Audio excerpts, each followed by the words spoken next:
What's up, YouTube? Welcome back to another banging video. If you haven't already, like and subscribe and turn on notifications so you know every single time I upload an amazing video.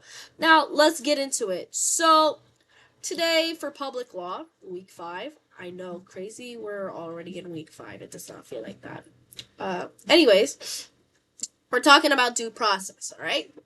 And specifically, let me look at the email again because I can't remember. We're going to talk about why due process is important and how it relates to either proving you are not a terrorist or that you are legally authorized to be in the U.S.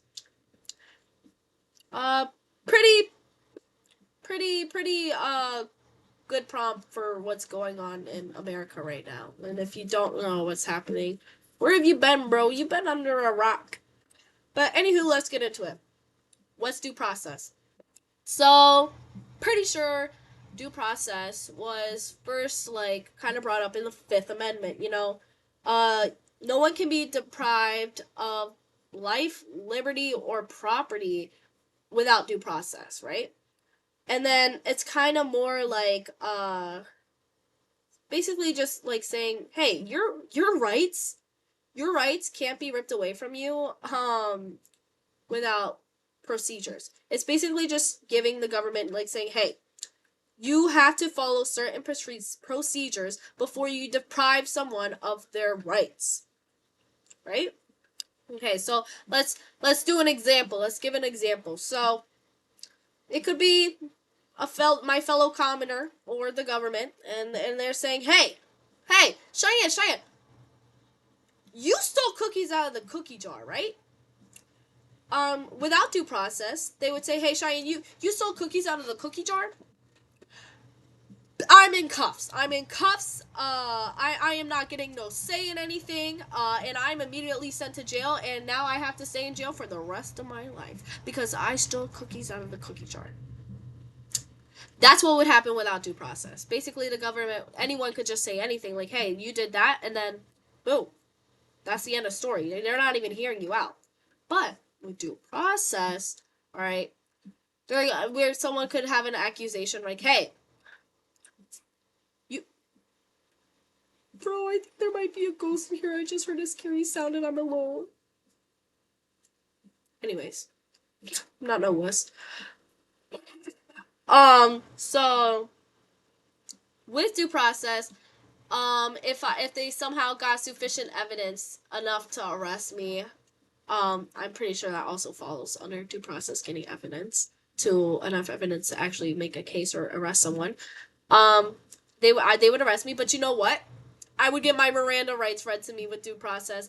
I would be told all the different things like whatever you say now can be and will be held against you in the court of law.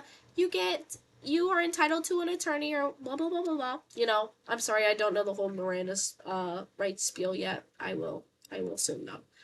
So yeah, I would get my Miranda rights read to me, and then guess what? Instead of going straight to the slammer, I get a trial. I get a trial and I get a lawyer. Even if I don't have money to pay for a lawyer, I'm getting a lawyer. They're gonna provide me a lawyer. It might not be the best one ever, but it's a lawyer, and it's a lawyer who knows more about the law than I do.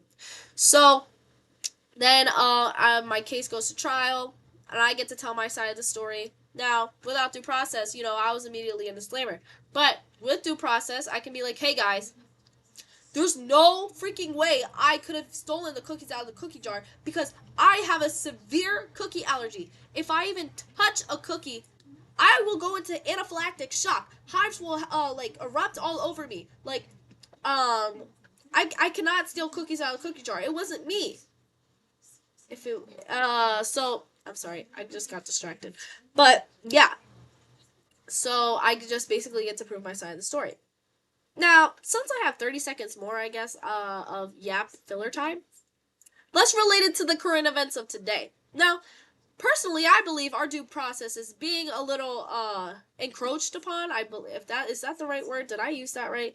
I don't know. Maybe a little bit stepped on. A little they're just like like stepping on it repeatedly, not caring about due process, I feel, as much, because of current events that have to do with deportations. Uh, this little organization, I don't know if you guys might have heard of it, ICE. Yeah. The Supreme Court, I'm pretty sure, I don't know if it's changed from last time I saw or read. Uh, they were like, yeah, guys, it's okay to approach someone or like go and arrest someone um if you think their accent sounds a little not too American. If their skin color looks a little not too American. If they're wearing certain things that just look a little too American. Which, can someone please define what a little not too American looks like? Because if I do remember, we are known as the melting pot. So it's just kind of confusing to me. I don't know. I don't know. But yeah, so I feel like our due process is being encroached on a bit, like right there, because and also I just know of a lot of cases where people have been deported without even having a trial.